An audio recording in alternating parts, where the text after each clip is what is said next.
fellow traders. I'm Cam Mitchell, founder of Trade With Me, and today's video is we're going to be talking about time and price, and it's related to a trader from the early 1900s called W.D. Gann. And there's a lot of mystery about W.D. Gann, about his methods and all some of the things that he did, his results. There's a lot of conjecture of what he sort of did. And there's a lot of mystery around some of his techniques. And one of the things that's been talked about quite a bit is what's called time and price. And some people or some traders have sort of overcomplicated this a bit and used it as more of a forecasting tool, and rather than looking at the market as it actually is right now. So I'm going to simplify it for you today, and I'm going to show you how I use this technique in the market and why it's just so important. So if we look at what we've got here, we've got the topic today, as I said, is time and price. And as I've done with all of my educational videos, you'll see the first thing I'm asking always is who is in control. So I'm always trading with someone that's in control. So price and time, who's in control? The most important indicator on a chart is time. Many inexperienced and even experienced traders concentrate on price too much. The length of a move is directly related to the amount of time it does before it. So I've often talked about in a couple of my videos this book here, How to Make Profits in Commodities by W.D. Gann. And I like to go through a lot of quotes through this book. And this quote is, if you study price movements correctly, they will tell you more about what the market is going to do than any broker, newspaper, or so-called inside information.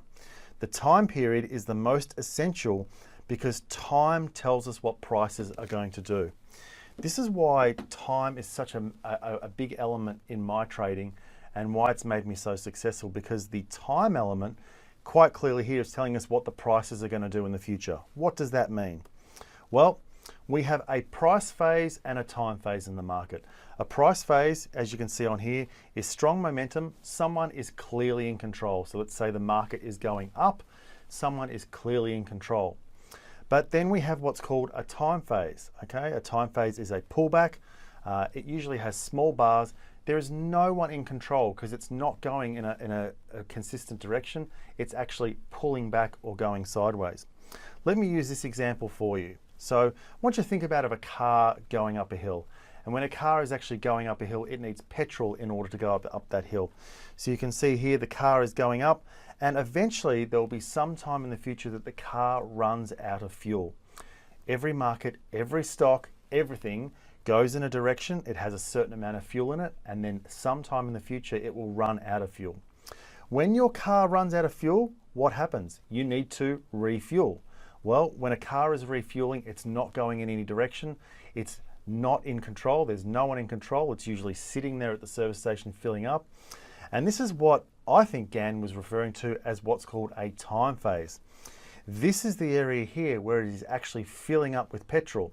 And what Gann is saying is that the time phase will tell you what's going to happen in the future, because you can tell the amount of time it's spent putting petrol into the car is directly related to how big the next move will be, the next trip will be afterwards. So let's look at an example on this chart here. I've got CSL on here, and we have a low and a high. We've done what's called a price phase. So we've got a trip in the car, and then we've run out of petrol. So what do we need to do? We're using fuel. We need to go sideways. We need to get some fuel again. We're filling up with petrol at the service station, filling up with petrol. We've got a higher low. Then we do another price phase. Okay, we're continuing in this direction, using fuel again. Once we've used fuel, there comes a time in the future where we run out of petrol. So we need to go to the service station, which is time. Once we've filled up with petrol again, we can then go on another trip, and the amount of petrol we put in will be directly related to the trip, or the trip that we do in the future. So there's a very basic explanation of CSL here. As you can see, we've got a price phase, a time phase, a price phase, a time phase, and a price phase. So what is actually enough time? So you would have heard Gann talking about things like squaring time and price, or there needs to be equal time and price. Well, time and price must be balanced. Okay, this is a very big thing that Gann talked about. So as you can see in this example, before we actually had this move, we had a lot of time. We had time at the petrol station where it was filling up. If there is too much price, then time must catch up.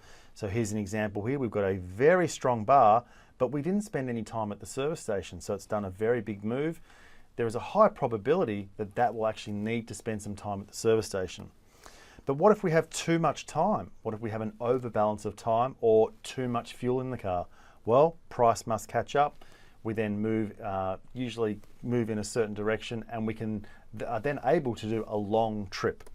Okay, so when entering the entry bar should be smaller than the time phase. So that's just basically, if the entry bar is smaller than the amount of petrol that it's been put in, there's a high probability that it will continue in that direction. So that's a very basic explanation of Gann and time and price. I hope that's helped you and that's helped you simplify things. I highly recommend that you look into that and use that in your trading, and investigate and backtest and those sorts of things that I showed you today. If you have any questions, please send an email to support@tradewithme.com.au. For all the latest educational videos, you can also go to tradewithme.com.au. Until I see you in the next video, thanks very much for watching, and I hope to see you soon. Thank you.